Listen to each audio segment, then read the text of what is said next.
I have a fair bit to share with you all. And let's start with this. These two fresh-faced young men who are around 20 years old, give or take. These are the Price brothers. Earl Price is on the left. His older brother, Leslie, is the Matt Damon lookalike on the right. And I'll also be talking a bit about two other men who played very important roles in our story. One of them is their father, Joe Price. Joe Price is my great-grandfather. The Leslie and Earl are 15 or 20 years older in this picture than the one I showed you just a moment ago. And behind them are a handful of half-built fourplexes. Those fourplexes are part of a development that, as the caption at the top says, transformed what had been the Scarborough Beach Amusement Park into the residential area that it is today. That photo is from 1928, and I'll be coming back to it in a moment. But I would just like to mention that the fourth man that I want to talk about is not one of the Prices, but he worked for the Prices. His name was Harry Stevens, and he was the architect and superintendent who actually designed and constructed the Price Brothers buildings. So together, Joe, Leslie, Earl, and Harry were at the heart of the beach's most important developer in the first half of the 20th century. At the peak of their success, the Price Brothers Company was also the beach's most important landlord, because it's important to understand that the Price family's business model was never ever about making a profit by selling what they built. Instead, from the very beginning, the approach was to build and keep an ever-growing stock of rental units and use that stock of rental units to generate a permanent and growing cash flow. This was the on-site rental office for those fourplexes and duplexes in the late 1920s. I don't know who all of these men are, but Earl is the man second from the left. So to the extent that history remembers the Prices, it's for the fourplexes and for that handful of duplexes that they built between 1926 and 1930. But what is very much less known about the family is that they had been building in the beach for a quarter of a century before that. By my rough estimate, there are over 400 Beecher families who are living in Price family houses or buildings today. So let's start with some of the fourplexes. The 1928 photo that you see is from a 2.5-page spread that appeared in the Globe that July. This photo shows what the south end of the east side of Winneba looked like that summer. And this is the same buildings photographed from the same spot at the same angle in 2019. This photo is of the other side of Winneba. It's from a great little book called A Historical Walking Tour of Kew Beach by Murray Campbell and Barb Meervold. And it shows what some of the fourplexes looked like a quarter of a century ago in 1995. And here are those same houses again. Zooming in on one of those houses, I have to say that this building is what I think of when I think of the quintessential Price Brothers fourplex. And here it is, virtually unchanged in 2019. Now, I'm not, and I don't claim to be in any way an authority on architecture, but I do believe that there's something very special and timeless about these buildings. And despite the fact that I'm not an authority, I do actually have 3 bits of evidence to support that belief. The first, Exhibit 1, is the city's inventory of heritage properties. And the buildings on Winneba that I just showed you, they're among a number of Price Brothers fourplexes that have been put on the list because of their cultural value. And Exhibit 2 is the city's 2012 urban design guidelines for Queen Street East. And they say that the original Price Brothers buildings are important for their cultural value and should be preserved. And Exhibit 3 is the testimony of this gentleman, Eric Arthur. Some of you may have heard of him. He was a very well-known professor of architecture at the University of Toronto. And he wrote the seminal work on Toronto's architectural history called Toronto No Mean City. Late in his life, he took a very strong interest in the beach, and he began to research a book that he was going to call The Bluffs and the Beaches. And on his behalf, posthumously, I'll apologize to those of you who would have preferred that he called it The Bluffs and the Beach. He said beaches. I'm sorry about that. But anyway, Dr. Arthur died in 1982, and he was really just beginning to write the book. I was able to find this brief unfinished manuscript in the archives at the Toronto Reference Library.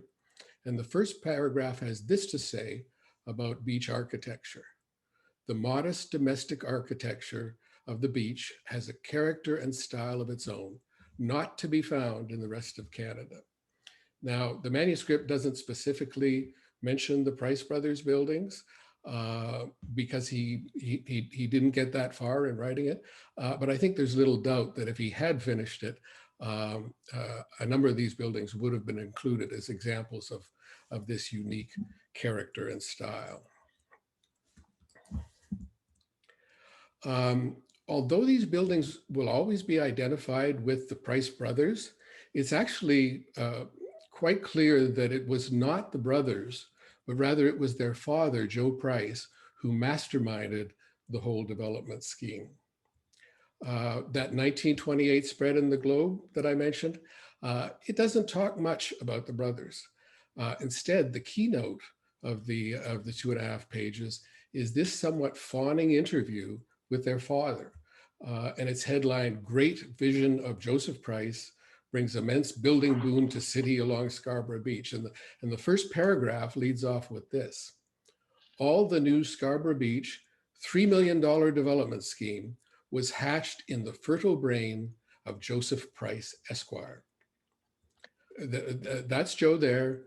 And you have to ask, so who was this man with the fertile brain?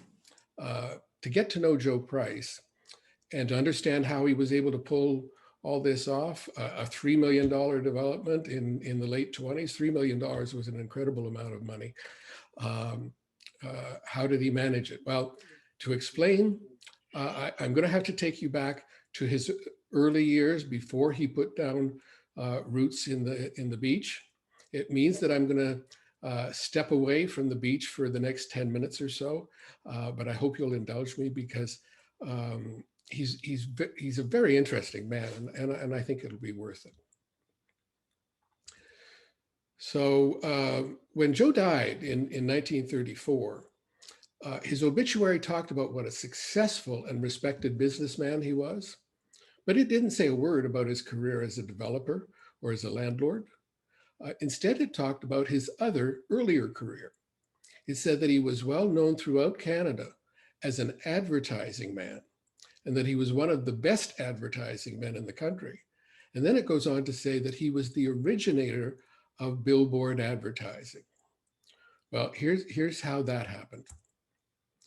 To start at the beginning, Joe was born 6 years before Confederation in 1860 in what is now downtown Toronto. He went to this school, the Louisa Street School. And if you've ever been at the Eaton Center and gone into the Zara store on the west side, then you've actually stood in the place where Joe got what was probably his only schooling. When he grew up, it seems that Joe never talked about his parents. His adult children later in life didn't even know their names. They did not know the names of their own grandparents. Family lore has it that, at least the family lore that I heard as a young person, has it that he might have been an orphan, raised in an institution. But the few facts we have seem to suggest that he was probably the child of unwed parents. You can imagine what that would have been like in 1860s Toronto. So all we really know about Joe's parents is that we're pretty sure they were born in Upper Canada, probably in the 1830s, and that one or both of them had ethnic roots in the north of Ireland. The few documents that I've been able to find from the 1880s, when Joe was in his 20s, portray him as pretty ordinary. He's a working class man. He lived in Belleville for a while, but he had moved back to Toronto by 1885. The documents describe him over the years as a salesman, a painter, a sign painter, or a sign writer. And it was in Belleville in 1884 that he married the love of his life. Her name was Lizzie, or more properly, Helen Elizabeth Leslie. Her family had a farm near Belleville in Elsevier Township in Hastings County. At the time of the wedding, he was 23 and she had just turned 22. And their first child, Pearl, arrived a good, respectable year and a half later. And the first of the two Price brothers was born a couple of years after that. They named him Joseph after his father, but he always went by his middle name, Leslie, after his mother's family. And the other Price brother was born 3 years later, just as his father was starting to climb the first few rungs of the ladder of business success.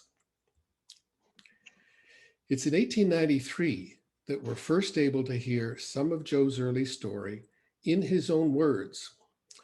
This is a page from a publication called Toronto Illustrated 1893. It claims, among other things, to present sketches of the leading business concerns in the city. But in reality, it's obvious that each of these sketches is a paid ad for the business that they're talking about. And in Joe's case, I'm willing to bet that he wrote it himself, because it sounds just like some of the things that he would write later on. So here is what Joe, still a young man of 32, had to say about himself. And I'll try to read it a little bit in the way that I imagine he would have said it. So here goes. The leading bill poster in Toronto is Mr. Joe Price. Mr. Price established this business in 1891 and owns the principal boards in Toronto. He does the posting for the Grand Opera House, Academy of Music, the CPR, and all other principal advertising concerns in the city and its vicinity. He is a very pushing and energetic man and is known in the city as Live Joe Price. Last winter, he began a series of popular concerts by leading local talent known as the Live Joe Price Popular Concerts. Mr. Price is highly regarded in business circles. His billboards are lighted by electric lights. So let's just unpack that a little bit. First off, when Joe is talking about billboards in the 1890s, they weren't billboards like we think of billboards today. In those days, a billboard, and it was 2 words, not one, was just that. It was a board like these ones that you posted bills or in effect posters on, advertising posters. So when Joe said he was the leading bill poster in Toronto, that's exactly what his company did. They posted bills on his strategically located, electrically lighted billboards. I have to marvel at Joe's business skill. Someone who could start a business from scratch at the age of 30 and achieve a virtual monopoly in Toronto within 2 years. He must have been, as he says, a very pushing and energetic man. And that's what his nickname is about, Live Joe Price. If you called someone live in those days, it meant they were a live wire, they were a go-getter. And Joe loved that nickname. He uses it again and again in his advertising. And as you saw earlier, it even appeared in his obituary. It was as much a brand for Joe, I think, as it was a nickname. And thinking about how he decided to sponsor concerts and name them after himself, um, we can see how he started from maybe from a position of brazen self-promotion, but he's edged into becoming a patron of the arts. I'm actually pretty sure I know why he became a patron of the arts, and specifically why he became a patron of the musical arts. I'm pretty sure that he did it to please Lizzie, because Lizzie was an accomplished and celebrated concert cornetist. Here she is in the mid 1890s with her cornet. She was an amateur, but she played with concert level skill. She was billed as Mrs. Helen Price, or simply Mrs. Price, for performances like her solo at the Pavilion on Carlton Street in December of 1895. That evening, according to the reviews, she drew multiple encore requests from an audience of 1,500 people. But Lizzie's crowning achievement was on Christmas Day of 1896, when she soloed at Massey Hall, which was just a year old at the time. In fact, she soloed twice, once in the afternoon show and once in the evening. I don't know, 125 years later, we're still pretty proud of that. Unfortunately, as Lizzie's musical career was peaking in the mid 1890s, so too was Joe's business career, at least temporarily. You see, things had just kept getting better and better for Joe until sometime around 1896. His company, incorporated in 1894, was the Price Advertising Company Limited. And by 1895, according to its own advertising, it controlled every billboard in the city. But by 1896, something had gone terribly wrong. It wasn't the Price Advertising Company that controlled those billboards anymore.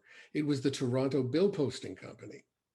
And Joe worked there as a manager for a while, but he wasn't the owner. By 1897, he was out the door and working as a salesman for some other company. I think knowing what we know about Live Joe Price's pushing and energetic nature, it's very unlikely that he gave up his business willingly. And I truly doubt that he was ever happy working for somebody else. So within a year, Joe had left that other job as well and had become an independent advertising agent. So to complicate things at this difficult time for the family, this is when Joe and Lizzie's fourth child decided to make her appearance. Helen is seen here. I believe it's at Easter time of 1899 with her pet chicken. And Helen is my paternal grandmother.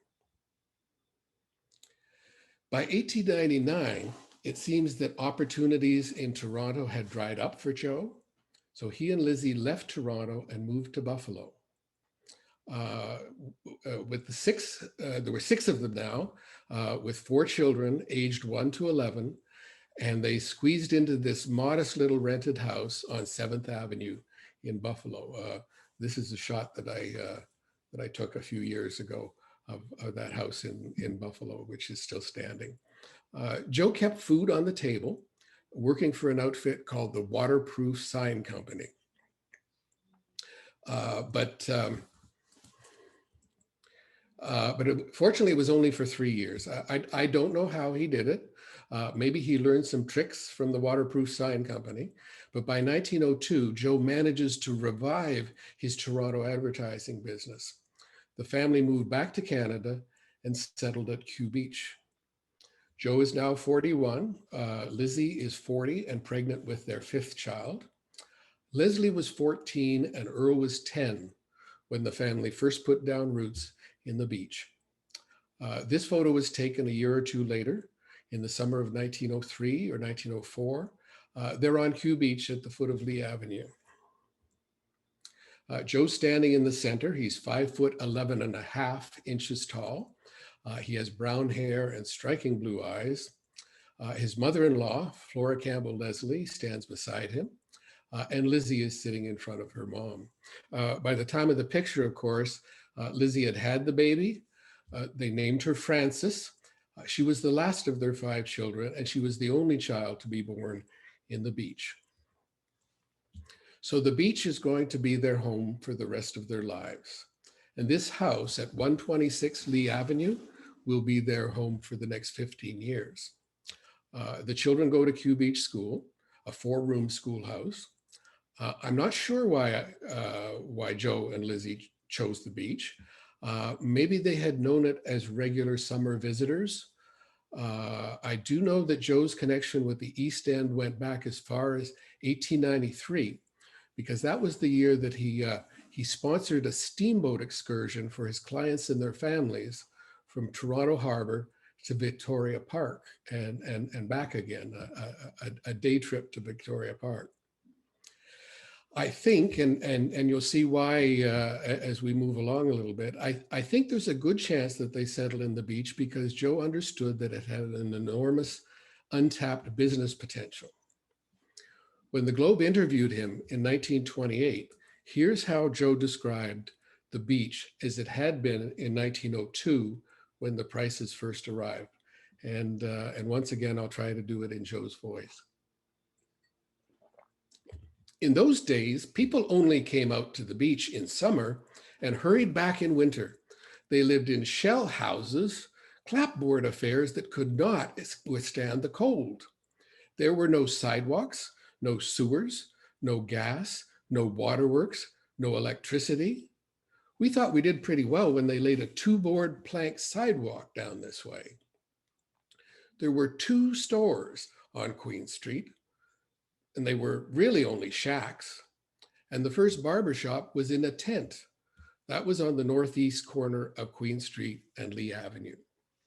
Now, I chose this photo to illustrate the idea of the beach as a summer resort destination, but it's actually from about 1912, not 1902.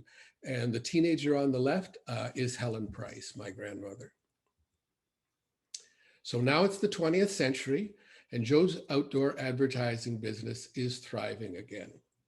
He wasn't posting bills anymore. That was the past. Times had changed. Now he was manufacturing signs like this one, signs that were starting to look like the billboards we know today. By 1910 or 1911, he had set up shop in a new factory at what was then 242 Main Street on the northwest corner of Main and Stevenson. That's just south of Danforth and just north of the railway lines there. This is what it looked like maybe 15 years later in the early or mid 1920s. You can see Main Street was still a dirt road then. So if Joe's company was the first in Canada to offer this new kind of billboard, I suppose that would explain why his obituary called him the originator of billboard advertising. I don't think he was first in the world. I don't think he invented the billboard, but I think it's very probable that his company was the first one to offer this kind of new billboard, a modern billboard in the Canadian market. And the billboards are characterized by amazing artistry, in my opinion. They were all hand painted, and they show imagination, attention to detail. It was probably a big factor in their success. Just for fun, I colorized one of the photos, and I was a little dazzled by the fanciful depiction of some imperial parade in an exotic Eastern marketplace. There are palm trees, there's someone riding an elephant, there are mounted troops in white uniforms and pith helmets, and it was all just to advertise the new Method laundry. So in the first part of the century, Joe's in his 40s and then in the early 50s. And after some bumps in the road, as you saw, the family is now very comfortable financially. When they arrive in the beach, they quickly become very active in the Q Beach community. They become active in their church, which was Q Beach Presbyterian. Joe belongs to the Masons. His two sons become Masons. He's active in the Orange Order. And if you're not familiar with the Orange Order, it was a very powerful pro-Protestant organization in Ontario. In those days, it was prone to some deplorable anti-Catholic rhetoric. And Joe was also active in local politics. He never ran for office, but he often leads a nominating committee for the city council seat of what was then Ward 8. The advertising business generates enough cash so that Joe can build a handful of houses every year. And each year, the rental income from those houses makes up a bigger and bigger portion of the family's income. This is Joe, I think, around 1918 with my grandmother. He's probably about 57 at the time. And this is the family in around the same period, a little bit earlier, actually, probably 1914 or 1915. And Leslie and Earl are coming of age. Leslie would marry Blanche Edmonds in 1911. Earl would marry Hazel McFadyen in 1915. Their big sister Pearl had married Alex Loudon in 1908. So this photo shows Earl at the wheel of his father's all-Canadian Russell motor car. Hazel, his fiance, or she might have been his bride, depending on when the photo was taken, is in the front seat beside him. And Leslie's in the back with their mother and father. Earl would be about 23 at this time, and Leslie would be about 26. The Russell was a Canadian-built luxury motor car built right in Toronto by a company run by a former manager at CCM. It was one of the first luxury cars in the beach. Now what I'd like to do is show you some of the building that the Prices did before the war, what they built that is less known to the public in general. And I'll go back to that interview in the 1928 Globe and try to tell you the story as much as I can in Joe's voice. So Joe starts by saying that he put up 40 houses on Lee Avenue over a period of 10 years. That took us up till a short time before the war. Well, Joe said 40 houses, but when I looked in the 1916 and 1917 tax assessment rolls, I only found 28 on Lee Avenue that belonged to the Prices. So he may have exaggerated a little, he may have rounded up to 40, but what probably happened is that he had an opportunity to sell off some of his rental stock by the time the war came. I think it probably wasn't unusual if he had a chance to sell something off to do so and then reinvest that money in building new houses. So I'd like to show you some of the houses on Lee Avenue that the Prices built. 17 of them are on the west side. They started this south with number 120, this little single family house. And they go north as far as these semis at numbers 158 and 160. This semi at 136 Lee Avenue is the house that Earl and his new bride Hazel moved into in 1915. The bay windows and these distinctive gables are a recurring feature of many of the pre-war Price houses. For example, these semis at 144 and 146, same bay windows. And on the east side of Lee, the southernmost of the Price houses is this one at number 23, another bay window, another gable. And that oval window by the front door is also a recurring feature of the pre-war Price houses. You saw one in that first house I showed you, number 120 across the street. And this house is actually where the other brother, Leslie, lived with his wife, Blanche. So going from Leslie and Blanche's house at 123, north on the east side of Lee, The Prices owned all the houses on that side of the street as far as this pair of semis at 135 and 137.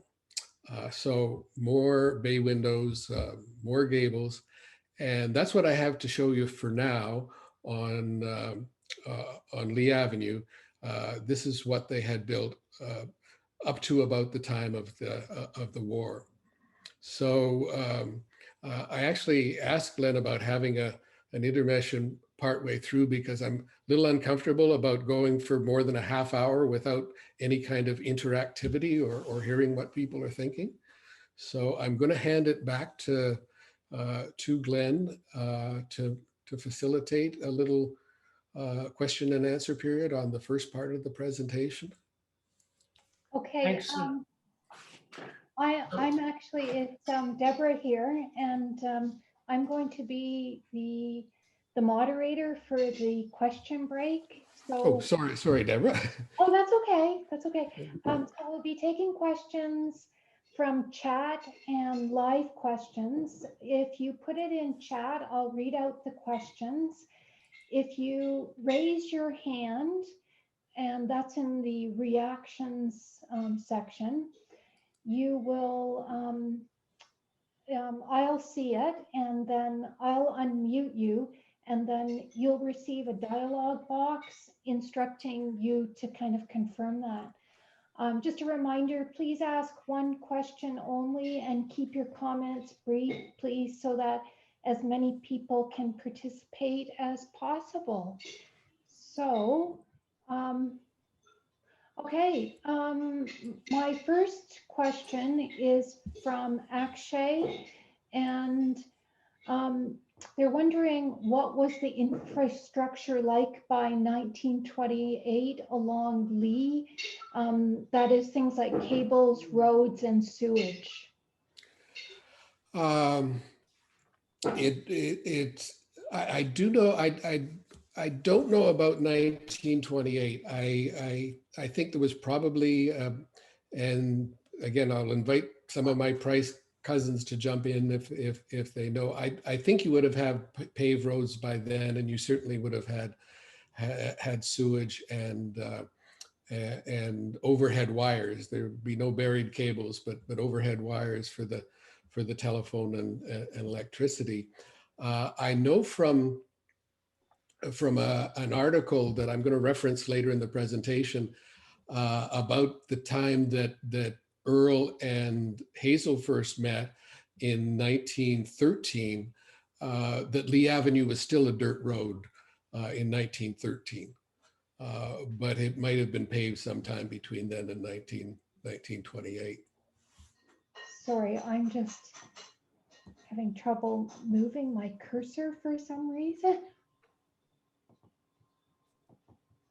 Okay. So Deborah, I have a question that I see. Okay, This thank is you. Glenn here, and it is from Leslie Middleton. And it is, are any of the streets named after the Price family? Well, No, I'm not. I don't believe that any of the streets were named after the Price family. I do know that, and this is part of my story later on. There was a wing of the Toronto General Hospital that was named after one of the Price brothers, but I'll get to that story a little bit later. that's the East General Hospital. Toronto East General Hospital. Yeah, sorry. Did the family hire architects and other professionals to complete their home projects? Okay, that's something that I will be covering later in the presentation. I'll say that the architect who designed the fourplexes and duplexes was named Harry Stevens, and I'll be talking about him. And he went to work about 1907 for the Prices. So I don't know when he started designing houses for them, but he was working for them in another capacity. So just looking at some of the similarities in a number of the houses, I think that, you know, possibly some of the houses on Lee, and certainly all of the duplexes and fourplexes. Harry Stevens was the architect, and you'll learn a little bit more later on. Okay, I think we have time for maybe two more questions. Do you know who were the owners of the Toronto Billboard Company that succeeded Joe's original company? I can't call it to mind, but if I went into my notes somewhere, I could find it. The source of a lot of the information is the Toronto City directories. And typically, so that's how I know that Joe was a manager there. And the directory also said who his boss was, but I don't recall the name. Okay, and then we have a question from Birgit, so I'm gonna unmute her.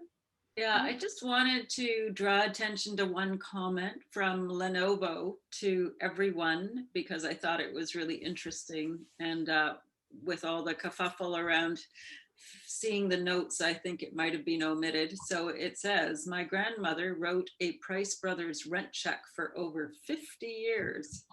I did too in the early 80s. So Oh my.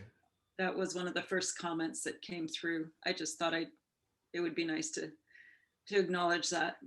Yeah, if I could just tell a brief story along the same lines, I heard from the husband of a cousin of mine who's on the call tonight, and he mentioned that he had just learned that his uncle, who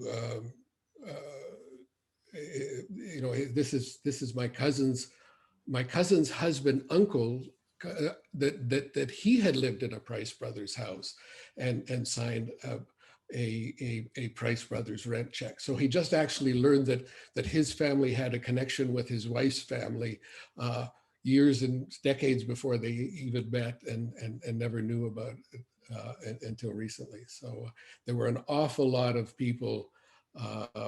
If you figure that there's probably about 500 units including each of the units in the fourplexes and the houses that were rented. So over, from 1905, and they were still in business in the 1950s. There are just thousands and thousands of people that have lived in those residences. Okay, thank you for those questions. We're going to look at some of the questions that weren't. I've got one. You got on I've got one. Where would he get all the backing? 3 million. Who would back him? I think A lot of money. the Provident Investment Company was one. Oh, I think he had a number of backers. Obviously, there was no way he made $3 million by renting the houses on Lee Avenue. So the family was very, very highly leveraged, and I'll be talking about that a little bit more. But I think it was largely from investment companies of that kind. Okay, thank you. So the 10-minute question period is over now. So if you have any questions, if you could hold them to the very end of the presentation, and we're gonna give the floor back to Paul. Thank you. So Joe's story of building continues as he recounts it in that article in the Globe in 1928. And he tells us that he says, in wartime, we did not suspend our building program, but built farther north on Lee Avenue. And that wartime construction included this, to me, delightful row of 6 little townhouses that are just a short block south of Kingston Road on Lee Avenue. As far as I know, these are the only townhouses that the Prices ever built. And then he goes on to say, and we built some stores on Queen Street. Well, those stores were at 2181 through 2187 Queen Street East, between Lee and Ludi. But they were demolished, or the building in which they were was demolished in 1986. to make way for this building. I was able to find an article in the community news that there was a certain amount of opposition, but it was in vain. So they tore it down to build this building. This is what the building that the Prices built. It was 5 small stores with residential units above. And if you look very closely at that stone at the top center, it says Prices Block 1911. And Joe explains how they also built the Melba Theater, a small picture house. Well, the Melba is the westernmost Price building that I've been able to find. It's west of Coxwell on the northeast corner of Queen Street and Craven Road. And the Melba Theater is still standing, but it's been repurposed. The last time I checked, it was occupied by the security management company. Now, what the interview with Joe does not mention is that it was also during the war that he built his dream home. He finished it in 1916 or 1917. It's at the corner of what are now Hammersmith and Glen Manor. And it was the first house on the upper part of Glen Manor. In fact, for years, it was actually the only house on that part of the street. 100 years ago, it was a bumpy ride up a dirt road in the middle of a dense wood. In the center foreground, you can see that loop on the curve on the left. Up close, it actually looks like it's a boardwalk or a plank sidewalk. And Glen Manor is just that very narrow 1-lane dirt trail that you see on the right side in the foreground. When I tried to recreate this photo from the same spot, this is what I got. So this photo here is this photo here. Now, I really like Joe's house on Lee Avenue. I think it was a beautiful, stately, attractive house. But this new house on Glen Manor is in a different category. It was, to my mind, it was magnificent. And you can see it has the same bay window and the same unusual gables that you saw on the Price houses on Lee. And it still is a beautiful house at the age of 105. And that asking price, that was 9 years ago. So you can imagine what it would cost you to pick up today. Tragically, Joe and his beloved Lizzie would only live together in the house for less than a year because she died in September 1917 at 55. She left Joe a widower of 56. And for the next 7 years, he lived in the house as a single father with his 2 youngest unmarried daughters. But by 1924, both Helen and Francis had married. They married a pair of World War I Army buddies named Harley Warner, my grandfather, and Art Brooke. So from 1924 until his death in 1934, Joe would live the last 10 years of his life all alone, except for the housekeeper, in his big, beautiful Glen Manor mansion. In the interview, Joe tells us that he retired when he was in his early 60s. What that really meant was that Leslie and Earl ran the advertising business for a while Joe worked on his construction schemes and also worked on public service. In 1926, he sells the advertising business to his competitor. So he sold it to E.L. Ruddy, which is a company a lot of you may have heard of. And from then on, the Price's business, and it's now called Price Brothers Limited rather than Joseph Price and Sons. It's 100% about building rental units. Backing up just a few years, Joe goes on to say how during that period in the mid 1920s, they built some more houses on Queen Street. I don't have photos of those for you, That second group of stores that they built were between Ludi and Geneva. And they were demolished to build that gray brick building where Subway and Jane Harvey lawyers are. So somebody thought that would be a good idea. And Joe says, in the spring of 1926, we put up 14 houses on Queen Street East near Kingston Road. Again, extending a little bit to the west of their usual domain. All 14 of those semi-detached houses are still there. They're on the north side of Queen, immediately east of Kingston Road. And here's a photo from a few years ago of 8 of them. It was a little difficult because that's when all that construction was going on there on Queen Street. Now, I said I'm not an architectural expert, and these are very nice houses. And I apologize if the owner of one of these houses is in our audience today.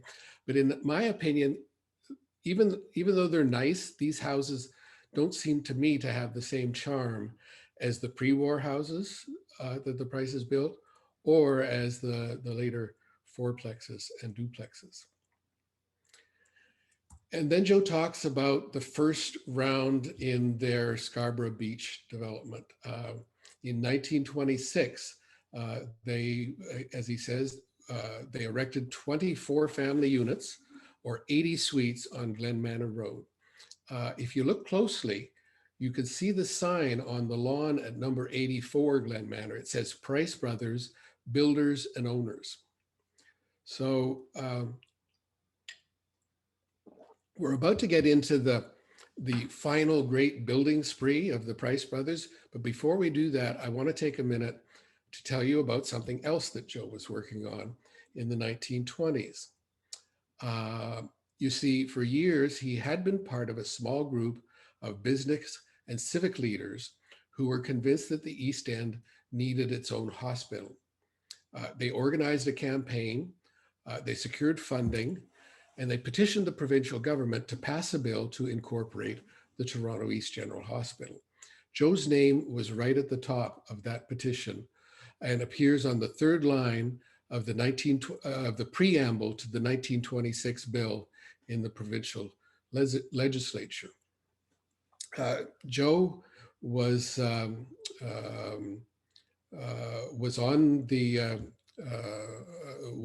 the board of governors, but in the early 30s, Joe's health took a turn for the worse, and Leslie replaced him on the board.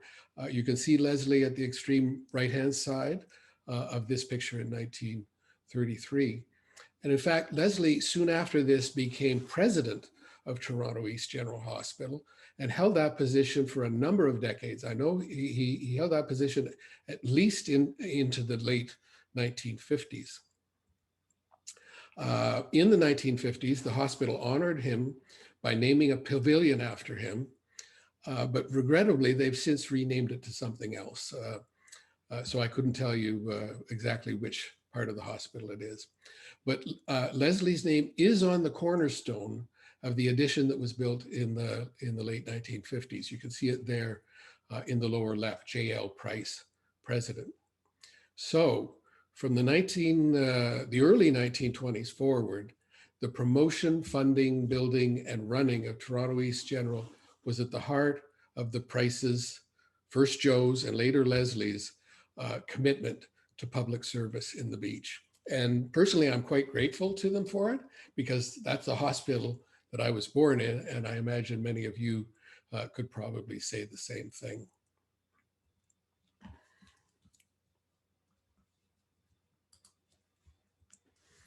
So back to business. The catalyst for the beach building boom of the late 1920s was the closing in September of 1925 of the Scarborough Beach Amusement Park. It had opened in 1907, and when it closed, it opened up about almost 40 acres of lakefront land. It went from McLean on the east to Ludi on the west, and Glenn already told us in the introduction, if you want to know whether your house was underneath the roller coaster, or maybe where the playing fields or the picnic grounds were, you can go to the Society's website and find that interactive graphic that'll tell you that. So the city extended Winneba, Hammersmith, and Glen Manor south of Queen Street for the first time. They extended Violet east of its previous location, and they created some new streets: Avion, Bonfield, Selwood, Hubbard, and Scarborough Beach. And Hubbard and Scarborough Beach are the two streets that were named to honor the memory of the park. Scarborough Beach's road is obvious, but Mr. Hubbard, Frederick Hubbard, was actually the manager of the park. And as a side note, his father, William Hubbard, was Toronto's first Black alderman and was acting mayor in 1906 and 1907. In a satellite photo like this one, you can tell the Price Brothers buildings by their distinctive design, by the design of their rooftops. And I'm just going to explain that a little bit, using as an example these two buildings on Scarborough Beach. The one on the right is what I call the quintessential fourplex. The one on the left is a little different. There aren't as many with that design. I think it might have been an earlier design. And if you look between the two buildings, you can see behind the veranda, the peak of the roof goes from side to side, and then the back roof kind of slopes very gradually to the back of the house. It's almost a flat roof at the back.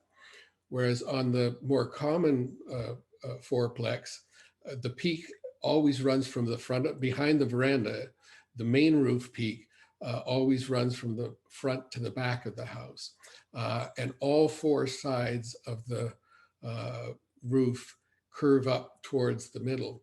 So looking at those same buildings, you can see that in the more common design of the rooftop, from the air or from space, as this satellite photo was, it looks like an isosceles triangle at the back, and it looks like a kind of expanded V shape at the front, where the main roof meets the veranda roof. So if you look at the other houses in the shot, you can see all but the two in the lower left are that pattern with the isosceles triangle and the expanded V, as opposed to the side-to-side peak accompanied by a flat roof.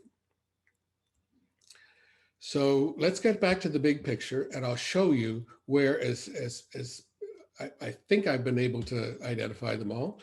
I'll show you where the Price Brothers fourplexes and duplexes are. And it starts with the 20 that Joe talked about on Glen Manor that were the start of their development. The red X is closest to the lake, means that building was actually demolished and something else was built there. It's remarkable how few of these buildings, even though only a handful are heritage protected in some way, very few, in fact, only two have been demolished, and one has been significantly altered. So I think that's also a credit to the Prices for the kind of houses they build, or kind of buildings they build, I should say. There are 3 fourplexes and a duplex over on Bonfield, and 1 solitary duplex on Selwood. There were 2 fourplexes on the north side of Hubbard at Scarborough Beach Road, but that other X indicates a building that has since been demolished. So those are the only 2 buildings that have been demolished. They're on Hubbard. On Scarborough Beach Boulevard, you can see that there are Price buildings on both sides going almost halfway up. And they predominate even more on Winneba and Hammersmith. And on Hammersmith, there are are 4 buildings at the north end, almost to Queen Street. The Price brothers also built 7 buildings. In addition to the earlier stores, they built 7 buildings, residential buildings on Queen Street. And one of those has not, as far as I know, has not been demolished, but I'll show it to you in a minute. There are these buildings, I guess 4 buildings between Glen Manor and Scarborough Beach. And it's that Remax building where on the left, where just a couple of years ago, I understand, I wasn't sure if it had been demolished or just gutted and a new facade put on. And I understand that it is the same building with a new facade. So the Remax people thought that was a better look for that building. I'm not going to say any more about that. We all have our opinions. Again, these are almost all commercial now, but were built as residences. The building on the far left was where the Price brothers had their office for many, many years, right into the at least into the 1950s and maybe the 1960s. It's on the corner of Hammersmith, and Al Sinclair has his real estate office there. So he's kind of carrying on the Price tradition in that building. And then the building beside it, second from the left, is where my mother's family lived in the 1940s. The Price, I'm related to the Prices on my father's side, but my grandfather on my mother's side also lived in the Price brothers' house and paid rent to the Price brothers in the 1940s. He was at number 2245. So there's another 11 buildings that I want to talk about for a minute, because they look like Price brothers houses, the physical buildings, I should say. The evidence suggests that they are Price brothers fourplexes. But when I went to when I did my research in the archives a few years ago, I didn't have time to check the tax assessment rolls for every year. I looked at 1930. And in 1930, these 11 buildings, 6 of them on the west side of Hammersmith, and the 3 amazing fourplexes that back onto Hubbard and face onto the boardwalk, and then the 2 on Winneva, at the foot of Winneva, south of Alfresco Lawn. They did not belong to the Prices in 1930. So assuming these are Price houses, they had been sold to someone else by 1930. And I need to do more research, but the archives, of course, are closed. So that'll have to wait. So I'll just show you as an example.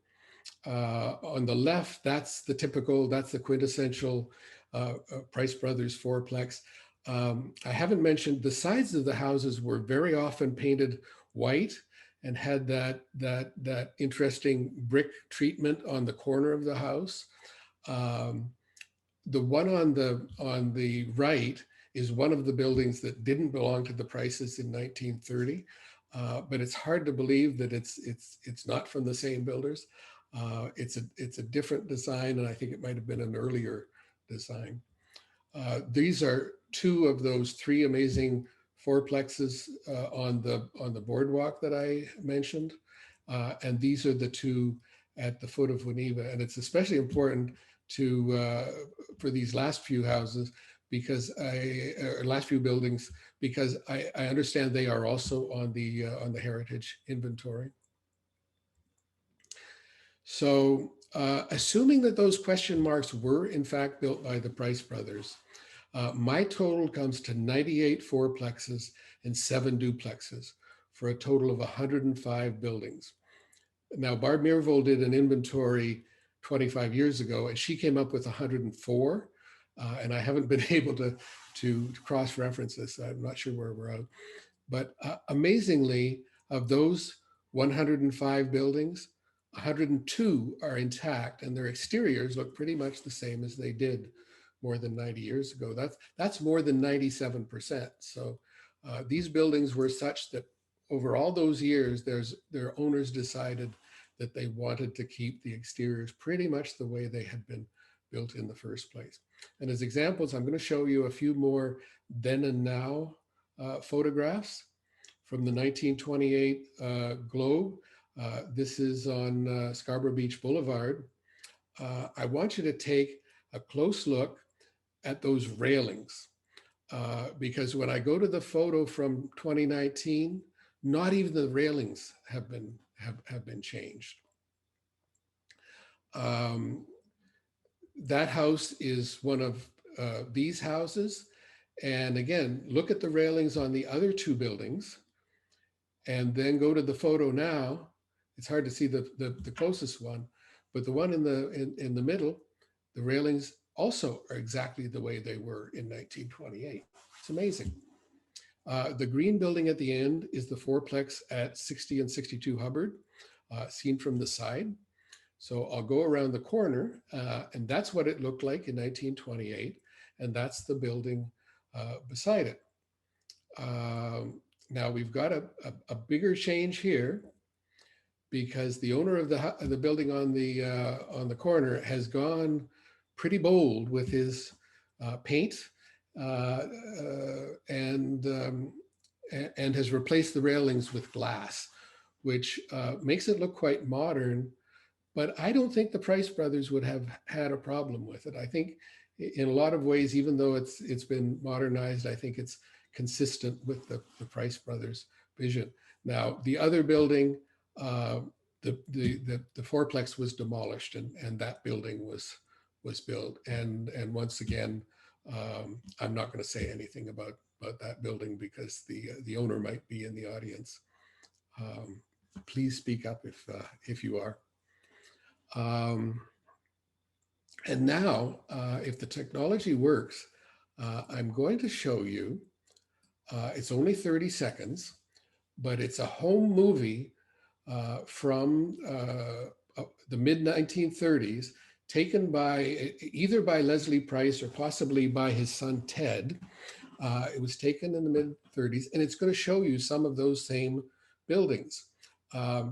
Because it's only 30 seconds, I'll try to set it up a little bit before. The camera person is standing on the boardwalk, and the camera pans from the west to the east, and you see a number of the buildings that we mentioned along Winneva, Glen Manor, and Hubbard. So here we go.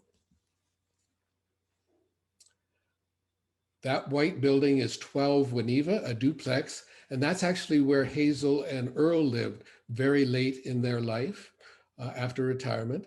These are the two fourplexes I just showed you. The one on the right is the one that was demolished, and this is the side of the one on Glen Manor that was also demolished. And then the camera shows up Glen Manor and pans from a different viewpoint a close-up of some of the buildings on Glen Manor. So I hope you enjoyed that little Price family movie, and I'm going to acknowledge it at the end, but thanks to cousin Tammy Fenn, who has been working on digitizing these home movies and shared them with me for this presentation. So now it's time to talk about the architect, about Harry Stevens. He's the fourth man that I wanted to talk to you about. And to me, he's kind of an unsung hero. He deserves a lot more recognition than he has received. So let me tell you a little bit about Harry. He was born, his name was James Henry Stevens, but everybody called him Harry.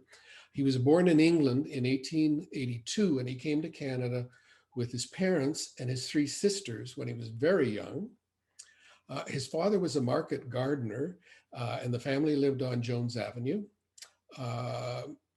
But Harry's mother died when he was about 5. Fortunately, his father remarried quite soon, so Harry and his sisters were raised by their stepmother. The family eventually moved to Pickering, where the father expanded from market gardening to farming. And by 1905, Harry had, of course, grown up and moved back to Toronto. That's where he married the love of his life, a young woman named Elizabeth Theobald. In 1906 or 1907, Joe Price hired him as a carpenter.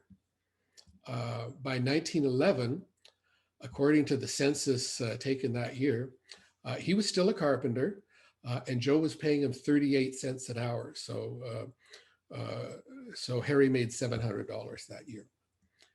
10 years later, in 1921, he was still a carpenter, and he earned $1,250.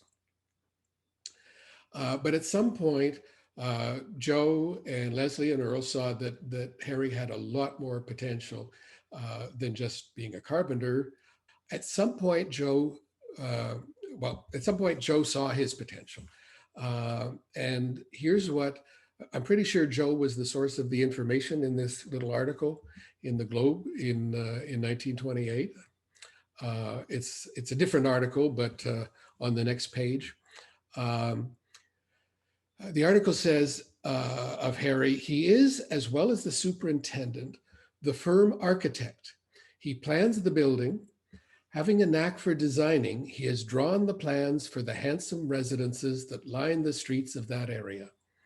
Mr. Stevens is not only the firm architect, but he has charge of 250 men, hundreds of thousands of dollars worth of material passed through his hands. He's also the buyer, and a shrewd purchaser he is. So I just want to stop for a second and let that register.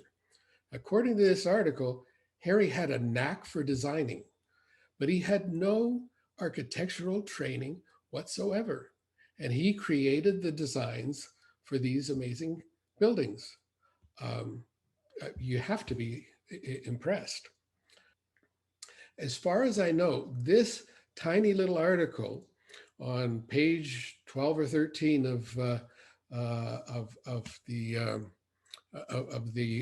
Globe in 1928 is the only document in existence that attests to the pivotal role of James Henry Stevens in the development of the beach. So I'm actually quite thankful for this opportunity to acknowledge his contribution and to honor him here tonight. And I hope you'll join me in doing that. So anyway, it's 1926, 27, 28, 29. The Prices are borrowing money hand over fist. They're building like crazy. And we all know what happened in 1929. It was at the peak of their construction binge. When the Depression hit, financing dried up. A lot of the tenants lost their jobs. They had trouble paying their rent, even if they were employed. The company was highly leveraged. It was overextended and short of cash. And as early as 1930, ownership of at least 4 of the fourplex buildings on Glen Manor had reverted to one of the company's creditors, to the Provident Investment Company. So the brothers tried to do something about it. They changed their business model to allow sales, and they came up with a campaign to sell some of the buildings in order to avoid foreclosure. They cited their father's ill health as the reason that they were selling them. And the sales pitch was that a family could buy a fourplex and rent out 3 of the units, which would bring in $57 each a month. And then the family that bought the fourplex could live in the 4th unit, and their total costs for the month would be only $25. I don't know how successful they are. I do know that in 1930, if you count a fourplex as 2 houses, because that's the way it appears on the tax rolls, if you count a fourplex as 2 houses, the Prices owned at least 190 houses in 1930. By 1940, that was down to 35. So, they were significantly reduced in scale between 1930 and 1940. And it's clear from the tax rolls that in 1940, a lot of the owners of these buildings were companies that seemed to have probably acquired them by foreclosure. It was the Provident Investment Company, the British Mortgage and Trust Company, and the London Life Insurance Company. So the Price brothers did manage to squeak through the Depression. They never went bankrupt. I believe, and some of my cousins who are closer may correct me, but I believe it was Leslie who was the steady hand on the wheel of management. It didn't hurt that in 1935, Leslie's wife Blanche received an inheritance from her mother of $10,549. That's the equivalent of 200,000 in today's dollars. So that helped keep the wolves from the door for Leslie's family. And now I'd like to show you another home movie to kind of illustrate how well Leslie's family was doing. I think they were in reduced circumstances from where they'd been in the late 20s, but for 1936 or 1937, when this home movie was shot, they were doing pretty well. So again, it's only 90 seconds. I'll set it up beforehand. You're going to see Leslie and his wife Blanche and his grown son, Leslie and Blanche's grown son Ted, kind of goofing around outside of their house at the corner of Duart Park and McLean. They lived in the 1930s at 130 McLean Avenue. So it starts with Ted Price. And Ted Price is an amazingly handsome young man. I just can't believe it. Ted is now 105 years old and going strong. He lives in Muskoka, and I'll show you a photo of him shortly. Here's Leslie. I think that's 133 McLean on the other side of the street in the background. And their car is parked on Duart Park at the corner of McLean. Their house at 130 would be off to the right-hand side of this picture. And Leslie's going to pretend he knows something about cars, but obviously he doesn't. He puts his fingers on the air filter and then closes it up again. I don't think Leslie knew a whole lot about cars. Now you're going to see Blanche for a moment. She's walking up the walkway to the house, and then she's going to take off her hat and walk away from the house. We have another shot of Leslie by the house goofing around a little bit more. And the two of them in front of their garage on the west side of McLean. So as you can see, they were doing pretty well for 1936 or 1937. You can tell by the license plate on the car in the first shot. And even the fact that they had a home movie camera in 1937 says something about how well they were doing. And there's Ted. That's about a year and a half ago. Ted in the center, when I had the opportunity to meet him and actually to meet some of my Price cousins for the first time. Now, Leslie didn't do quite as well. He scraped through, but he didn't do quite as well, it seems. When things got tough for Earl, he did exactly the same thing as his father had done 40 years before. He took off and moved to the United States. This is a customs document that he filled out at the Ambassador Bridge when he was on his way to California in 1937.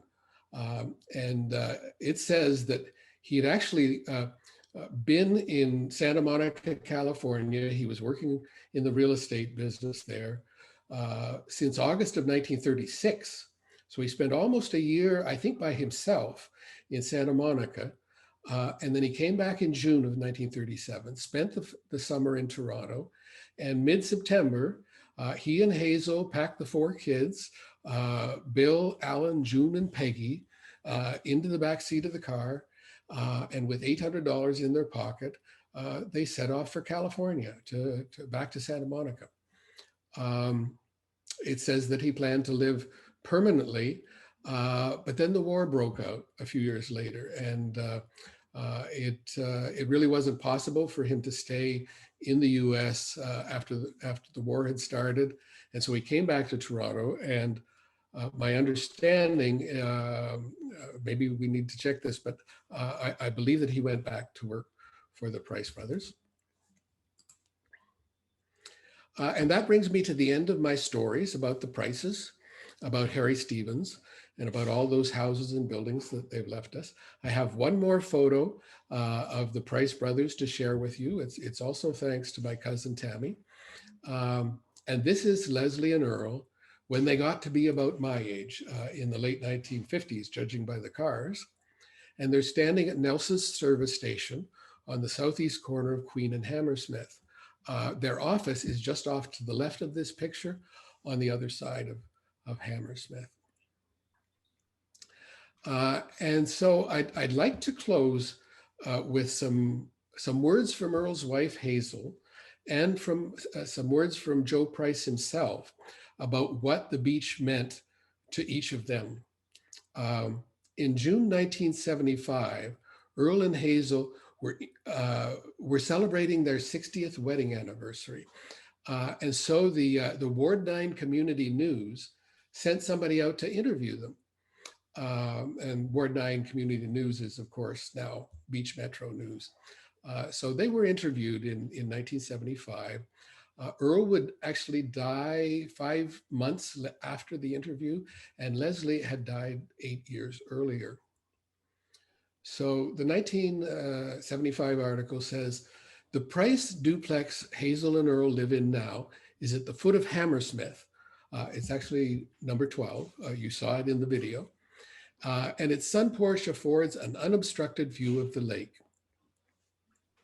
Hazel says that sometimes she's thought about moving, but dismissed the idea almost as soon as it came to mind. Like most beachers, she and Earl feel they couldn't be happy if Lake Ontario were not nearby. We've got so used to it, we'd really miss it. And then what Joe Price had to say in 1928 about what the beach meant to him in 1928 and when he had first arrived there in 1902. So in Joe's voice again, he said, "My faith in the district was rewarded. I was confident in the future of the district. And you see, my judgment has proved correct. People thought it was a wildcat scheme, putting up houses here, away out in the country, but it wasn't." So finally, I would like to dedicate tonight's presentation, as I did the presentation I did a few years ago. I'd like to dedicate it to Joseph Price Warner, who was a proud grandson of, he's my father, and he was a proud grandson and a proud namesake of Joseph Price. And I'd like to acknowledge the contribution of Barb Meervold and Glenn Chadwick and of Deb, who's helping us through this presentation. My two Price cousins, Ken and Tammy, and Peter Finley, who was the old car expert who helped me to identify Joe Price's 1911 Russell car. So back to Deborah for the second question and answer period. And I will unshare my screen once more. Okay. Glenn, did you want to do your announcements before we do Q&A? Yes. Okay. Yeah, I have, I'm just going to look for my slides. And this is the slide I wanted to get to. And I just want to thank everybody for attending. and some people who have attended from far away. I've heard as far away as Florida and so forth. I believe they're connected to the family. So welcome to Canada, even if it's only slightly by the internet. But we really want to thank you all for attending. And of course, our presenter deserves a really huge thank you for his fantastic presentation and all this great information and amazing photographs and video. I'm sure that's going to be of interest to people for a long time to come. We are going to have a recording of this presentation on our website, which is at the bottom of the screen.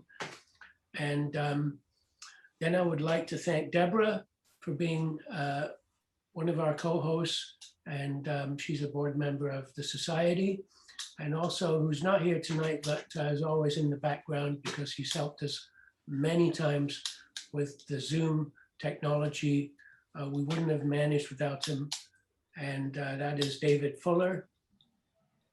And I just, again, want to thank Paul for such a great presentation and for all the time and effort he's put into it, and also researching his family and so forth.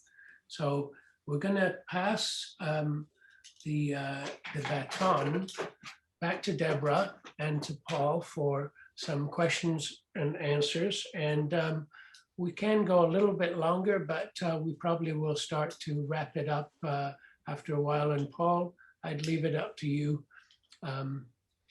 if and when you would like to call it a day or night. Well, I'm happy to talk as long as there's someone who will listen. Okay, I'm sure we'll do another 15, 20 minutes or so, but whatever works. And again, if you can keep your questions direct and so on, and try to speak in turn. And if somebody has anything to add to a question, it's probably a good idea to either type it in or do the hold up, raise your hand function. I'm just going to stop sharing my screen, and we're going to go to the gallery view, and so we can see everybody, or as many who can fit on the screen. And so, Deborah, I'll let you take over with the questions if you want. And Okay, thanks, Glenn. thank you. So we have a few questions in chat, but I'm going to start with a live question from Lucy. So I'm just going to ask her to unmute. Okay. There you go. Now? I can hear you now, yes. Okay. I grew up at 2185 Queen Street East. My parents bought a restaurant in 1946, and I lived above that restaurant. And I remember Earl and Les both coming in to collect the rent. And I remember one particular time, I forget exactly when it was, because I was met from till 1963. And the rent was $110 a month for the restaurant downstairs and the living quarters upstairs. That's just a comment that I had to make. It was unbelievable. Thank you so much for sharing that. That's But I did meet both of them at many times when they'd come to collect the rent from the restaurant. Okay, I have to go now, but thank you for the presentation. I enjoyed it. Thank That's you so great. much. Thank you, Lucy. Okay, so back to chat. There's a question about whether there's a connection between the Price family and John Price Limited brick makers. That's a great question because a lot of people believe that there is. In fact, even some of my Price cousins were under that impression, but in fact, there is no connection. It's two unrelated Price families. Okay, thank you. There's a question, I don't know whether you can answer this, Paul, but wondering what Winneba means and why there's a handful of 3-bedroom homes on Winneba and are there any 3-bedroom fourplexes? Maybe on Winneve, I'm not sure. Okay. I don't know the origin of Winneva. I'm sorry. Maybe, maybe some of the, somebody's putting up their hand. History Man, is that? Oh, man. Okay, I'm gonna unmute. That's Jean. Hi, Jean. Okay, Jean, unmute. He said yes. Yeah, okay. When Eva was Winifred and Eva, there was a gentleman called Paul Hambley who made Hambley Avenue, and that was his relatives, his wife and his niece, Winifred and Eva. On there. That's where it came from. Okay, great, Jean. Great story. Thank you. And Paul, I think you were right. He had 40, there were 40 houses on Lee Avenue that he actually owned on it. Because I double thing on it. And sometimes you only had 28, but you were right on it. There are 40. And Price Lee was his name of his house. And another one from which I didn't realize I was on the darn thing. And that one from my good friend who passed on, Eric Arthur. I showed him both of the houses because we were in the one on 126 and 240. He said they were probably the two best examples of, I forget what type of architecture that he has seen, and that on there, but he passed on after on there. So Okay. I didn't realize I was on or anything, Deborah. Amazing. Thanks, Jean. Great to have you on and to provide that info. I'm just going through chat. There's a lot of thank you and great presentation, and people saying, one person said they just moved to the neighborhood and they're just thrilled to have been part of this. And then I have somebody else, Tom, who is in Florida and loves the movies, enjoyed seeing his grandfather, Earl. That's Tom and Deb Stevens.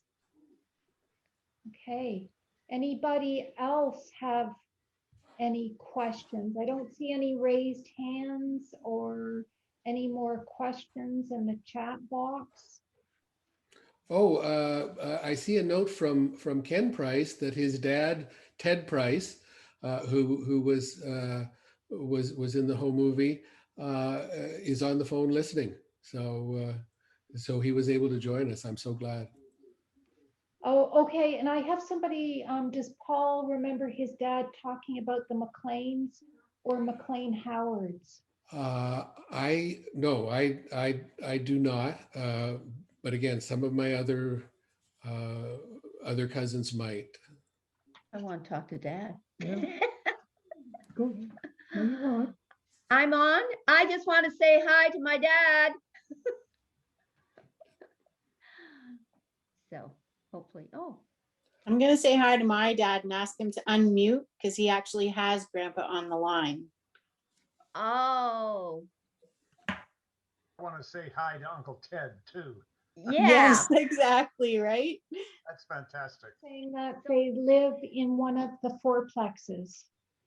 So that's nice. Like I've had a friend, she was in one for a while, and they're so spacious and a lot of like attention to detail, I would say, like nice woodwork. She's not on a horse. They're lovely. Well, part of the business model that Joe and the brothers talked about was that if you're building a house to rent, you build a better house than you would if you were going to sell it, because when you're going to rent it, you're going to be the person paying the operating costs. So it pays you to last when you're renting in a way that it doesn't if you're selling. Good point. Mm-hmm. And they were actually, in 1928, they were very advanced for their time in terms of electrification and heating and all of those things. Yeah. Ken was off, but he's back now. Oh, But he's gone again. Yeah. There he you is. got Dad? Do you want to say hello to everybody? Well, I think you're talking to Paul Warner, and you're talking to Wendy and Diane and Brad? Tammy. Paul Moore. Hello, Paul. Oh, there's Glenn and Paul. Yeah. Hi, guys. Hi, Dad. We have 105th birthday coming up August 14th. That's great. Congratulations. Yeah. Dad's got a lot of good memories and a lot of information about the beaches, which he'd love to share if you ever want to call him. And Paul knows this. Hear all about it, yes. Yeah, well, you can tell them a thing or two, Dad. A thing or three, I'm sure. Yeah, yeah. So anybody that wants to talk with Dad about the beaches and about the history of it, Paul, if it's okay, contact you and Sure. Dad's number.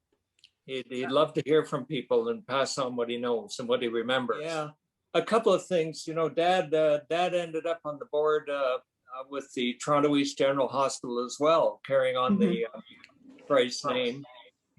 And asked Dad if he knew Harry Stevens, and Dad's comment was he ran the business. Okay. I just asked him that a couple of minutes ago, but and I remember the story. I remember I ended up with a couple of the devices that they used for protection because they didn't trust the banks when the Depression was on. And Earl and Leslie used to go and collect the rents, and they'd carry a bill. Say again, dear. So did Dad. Yeah. Did you collect the rents, Dad? Yeah. Oh, yeah. Oh my goodness. And I remember one of the stories that Grandpa and Earl, they never evicted anybody. They wouldn't put anybody out, whether they had paid or not. They kept them in. Is that correct, Dad? Yeah. Yeah. And I think they help everybody. Yeah, I know. And anyway, just a couple of small things. Okay, well, I'm going to sign off, guys. Any questions, Dad? Thank you, Paul Warner. That was wonderful. Thank you all for your attention. 3. Thank you, Paul. That was great. Yeah, Good really. night, everyone. Good night. Night, Sunshine. Thanks for all your work. Thank you Takes all. a lot of time. Yeah. But we're really enjoying it. I'm glad there's a historian in our family. Yes, for sure. Thank you so much. It's a lot of fun. Paul, thank you very much. Thank you. all. Good night, everyone. Night, Night. Sarah. Good night, and thanks for coming. Thanks, Paul. Thank you. Bye-bye. Bye. Bye, Di.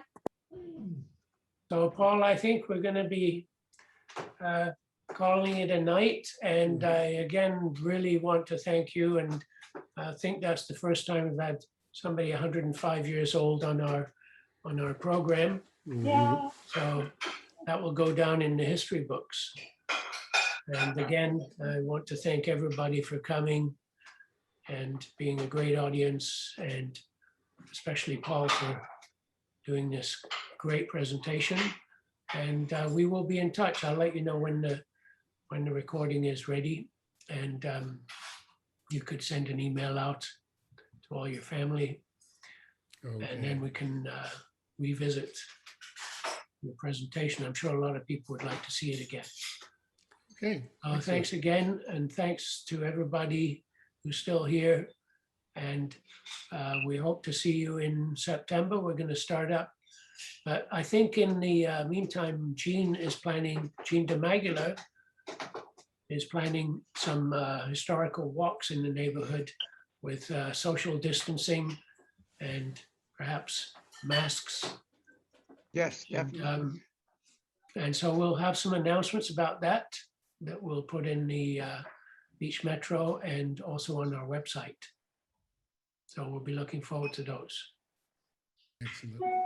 And yeah, again, thanks very much to everybody. So I think we'll end the program now. I'm in charge of that. So thanks, everybody, and good night. Yeah, nice to see everybody's face, or most people's faces.